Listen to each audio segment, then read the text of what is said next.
Okey, sebenarnya Falsafah University adalah melahirkan graduan ataupun pemikir ataupun himpunan guru-guru sebenarnya. Jadi sebenarnya universiti sebuah gedung tempat untuk mengembangkan ilmu, untuk mengajak manusia-manusia di dalamnya berfikir lebih kritis, berfikir lebih kreatif sebenarnya. Jadi isu sekarang universiti dijadikan kilang untuk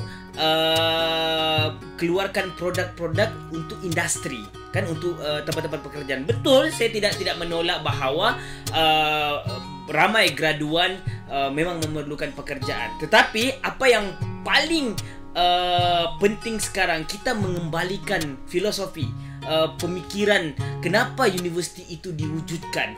Universiti diwujudkan bukan untuk keperluan industri. Okey, jadi jadi kalau mau buat satu tempat yang untuk keperluan industri, boleh buat tempat lain, bagi nama lain sebenarnya.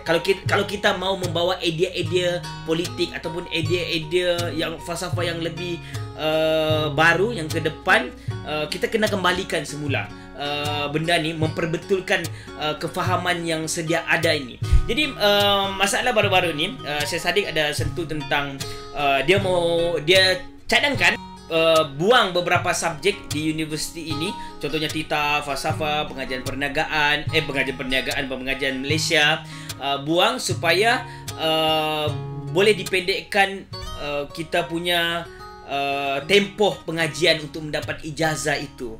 Okey, jadi untuk berlaku adil untuk Syed Saddiq, okey, saya tidak boleh berlaku adil dengan dia sebab saya tidak tahu di mana untuk saya berlaku adil.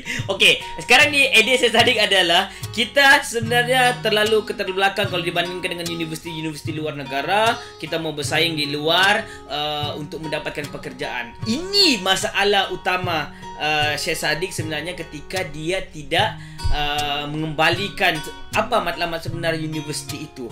Okey, kalau bercakap tentang universiti, graduan perlu bekerja awal, anak muda Malaysia perlu bekerja awal dan dapatkan gaji, dapatkan pengalaman, internship, ataupun dalam umur keberapa sudah dapat gaji yang tinggi. Kan sekarang isunya kan graduan gaji 1,200. Tapi Syed Saddiq kena ingat, sebenarnya ada ramai orang yang masuk universiti bukan untuk bekerja, semata-mata untuk mendapatkan pekerjaan. Ada orang yang masuk universiti, okey Syed, dia rasa dia memang mau kembangkan ilmu, dia mau cari ilmu-ilmu baru, bahkan dia kerja, dia masuk lagi universiti sebab dia mau cari ilmu. Jadi sekarang ini bila kita mau ada banyaklah, komplekslah masalah yang dinyatakan oleh Syed Saddiq sebenarnya. Sebab saya tidak faham apakah konsistensi idea daripada Syed Saddiq mengatakan bahawa ada sesuatu bidang ini tidak ada kaitan dengan bidang-bidang yang lain. Saya rasa semua bidang ada kaitan dengan bidang-bidang yang lain. Dia jadi saling mendukung antara satu dengan yang lain. Saya baca Syed Saddiq punya lemparan Facebook, dan saya tengok juga video pendek dia tentang di parlimen itu. Dia mengatakan begini, ada beberapa subjek yang mandatory ini tidak patutlah diberikan dengan mahasiswa secara wajib.